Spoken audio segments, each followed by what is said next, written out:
ભગવાન સ્વામિનારાયણ એમના વચનામૃતમાં વાત લખી છે. એમ વચનામૃત છે ભગવાન સ્વામિનારાયણની અમૃતવાણી છે. એમાં એક બહુ સરસ વાક્ય એમણે વચનામૃતમાં લખ્યું છે. ભગવાન સ્વામિનારાયણ બોલ્યા છે કે મનુષ્ય દેહ કરીને ન થાય એવું શું છે. કેટલા સરસ શબ્દો છે. આપણો અભિગમ એટીટ્યુડ બંધાવે છે ભગવાન સ્વામિનારાયણ. મનુષ્ય દેહ કરીને ન થાય એવું શું છે. માણસે કોઈક વખત ધાર્યું કે આ રાત્રે અંધારામાં થાળી જેવું ચમકે છે શું? પછી ખબર પડી કે આ તો ચંદ્ર છે. ત્યાં જવાય? પહોંચી ગયો.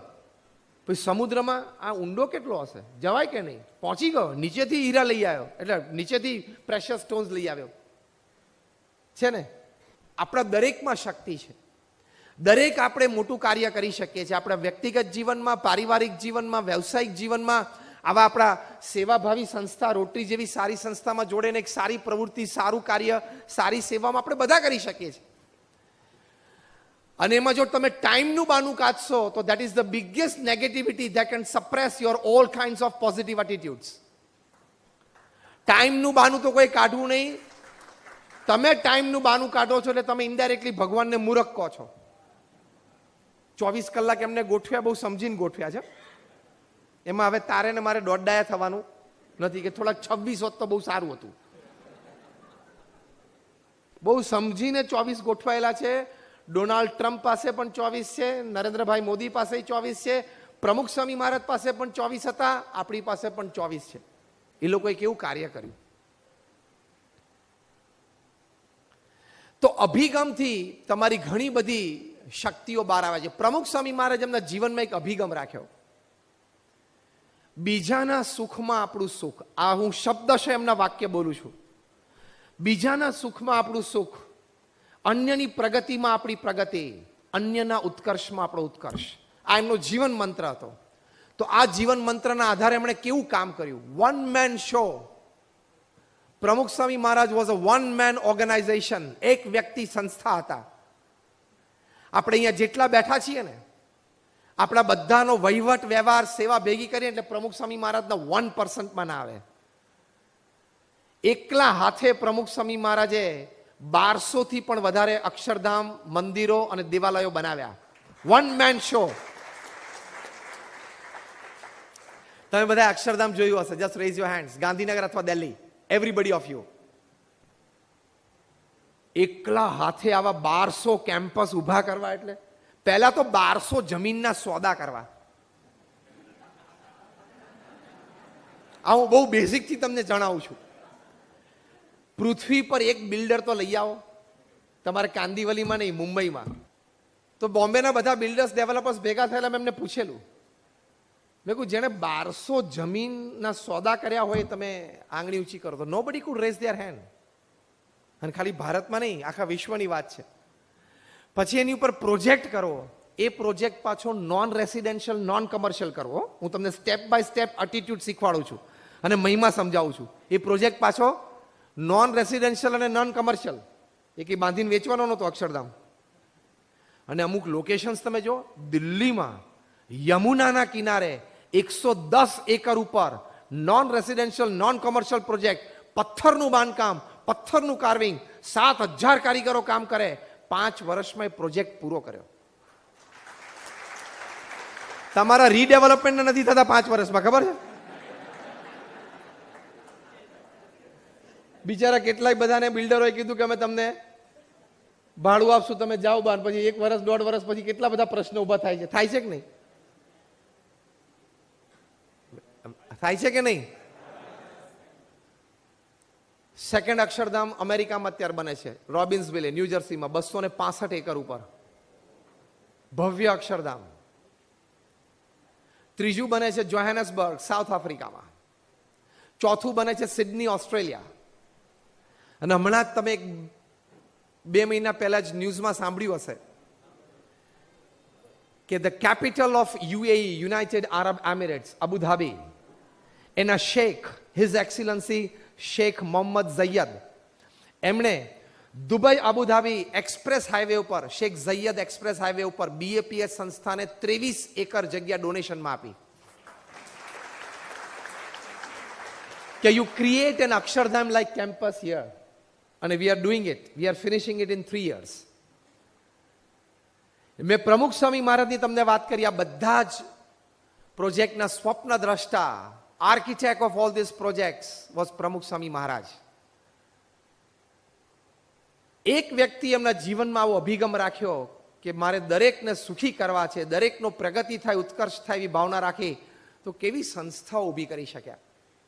તમારે રોટરીને 100 વર્ષ પૂરા થયા. ક્યારે? 103 years થયા ને. BAPS ને પણ 112 years થયા. અમે 1907માં શરૂઆત કરી હતી. So we are also 112 years old. We are among the top 10 NGOs of the world. અમારી સંસ્થાને યુનાઇટેડ નેશન્સમાં પરમેનન્ટ સીટ છે એઝ એન NGO. દર શુક્રવારે અમારો પ્રતિનિધિ ન્યુયોર્કમાં યુનાઇટેડ નેશન્સમાં બેસે છે. સાથે સાથે પ્રમુખ સ્વામી મહારાજે એકલા હાથે 100 થી વધારે હોસ્પિટલ, હોસ્ટેલ, સ્કૂલ્સ અને કોલેજીસ ઊભી કરી અને એનું સફળ સંચાલન કર્યું. તમે નંબર 8 નેશનલ હાઈવે, નાવ નંબર 48, આબુથી નીકળો અને મુંબઈ સુધી આવો, દર 50 કિલોમીટર તમને BAPS નું એક ઇન્સ્ટિટ્યૂટ મળશે. કાં તો હોસ્પિટલ, કાં તો હોસ્ટેલ, કાં તો સ્કૂલ, કાં તો કોલેજ. એક વ્યક્તિ આટલું કરી શકે? અનબિલીવેબલ. તમારી એક ઓફિસ હોય, એક ફેક્ટરી હોય, એક ઘર હોય, તોય સાંજે 10 વાગે માથું ભરી જાય છે ને? હા કે ના? આ ગો ગ્રીન ને 18 વાળો પ્રોજેક્ટ કરશો એમાં ચક્કર આવવા માંડશે તમને અડધાને. ઓ માય ગોડ, માંડ આ પ્રોજેક્ટ પત્યો.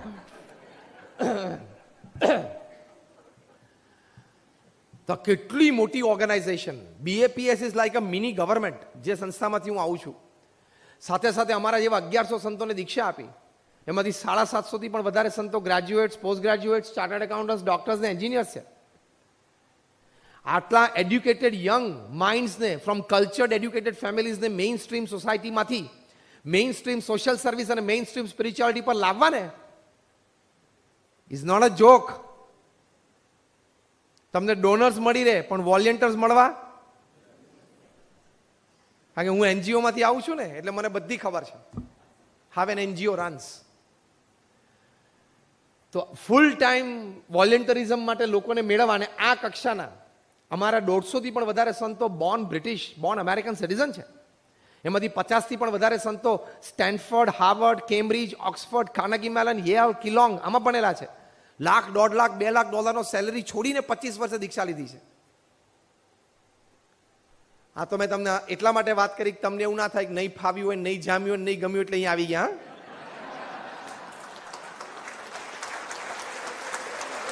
હા,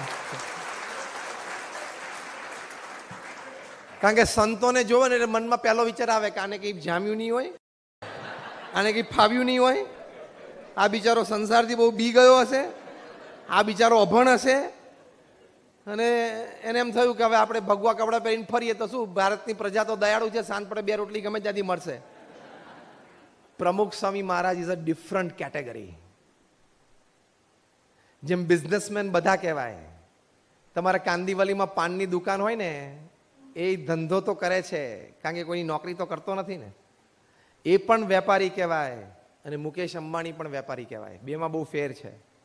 એમ ભગવા કપડાં પહેરે બધા સાધુ કહેવાય, પણ સામાન્ય લાઈક અસ અને પ્રમુખ સ્વામી મહારાજ, એમાં આસમાન જમીનનો ફેર છે. ખાલી 1100 સંતોને દીક્ષા આપીને ઇટ્સ અ બિગ અચીવમેન્ટ. એ અચીવમેન્ટ તમને ક્યારે સમજાય ખબર છે? તમારા ઘરે તમારા યંગસ્ટર્સ હોય, દીકરા દીકરી, તમારા દીકરાની હેરસ્ટાઈલ તો ખાલી તમે ફેરવી બતાવો. હું તમને એક એક્સપેરિમેન્ટ આપું છું. નાનો એવો પ્રયોગ આપું છું. તમે તમારા દીકરાની હેરસ્ટાઈલ, તમારો દીકરો એક કાનમાં બુટ્ટી પહેરતો થઈ જાય, પહેરે, જમાનો છે ને ફેશન છે, અને કદાચ તમને ન ગમે, તમને એમ થાય કે આપણા ઘરના રીતિ રિવાજ ને કલ્ચર પ્રમાણે બરોબર નથી. એ તમારો છોકરો 18-20 વર્ષનો થાય, 18માં આ પ્રોજેક્ટ રાખજો, કાઇન્ડ એક્સમાં 18 નો થાય અને આ કાનમાં બુટ્ટી તમારો છોકરો પહેરવા માંડે, તમારી તાકાત હોય તેને બુટ્ટી કઢાવી તો જોજો. આઈ ચેલેન્જ એન્ડ ગેરંટી. કેવું લાગે છે? આમ બહુ કોન્ફિડન્સ હોય ને તો જ વાતની શરૂઆત કરજો. ઘરે ઝાટકો આવવાનો હોય ને તો રહેવા દેજો. કારણ કે તમે કહો બેટા બુટ્ટી એક કાનમાં આપણને શોભે નહીં ઘરના, dad you mind your own business જેવું બોલી જાય તો કાર્યક્રમ પૂરો કાયમ માટેનો.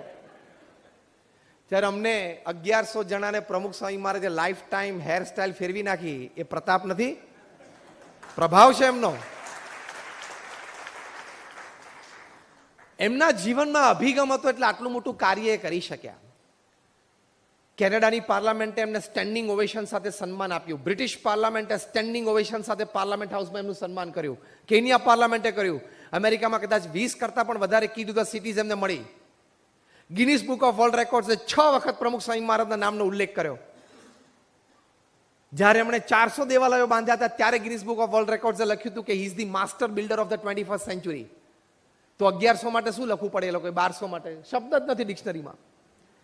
Y I mean to say this, એક વ્યક્તિ પ્રમુખ સ્વામી મહારાજ એના હૃદયમાં શુદ્ધ અભિગમ રાખ્યો, એટીટ્યુડ કે મારે લોકોનું સારું જ કરવું છે, મારે દરેક લોકો સુખી થાય એની માટે જ પ્રયત્ન કરવો છે, તો આટલું મોટું કરી શક્યા. એવી શક્તિ ભગવાને આપણને દરેકને આપી છે. You have to bring it out.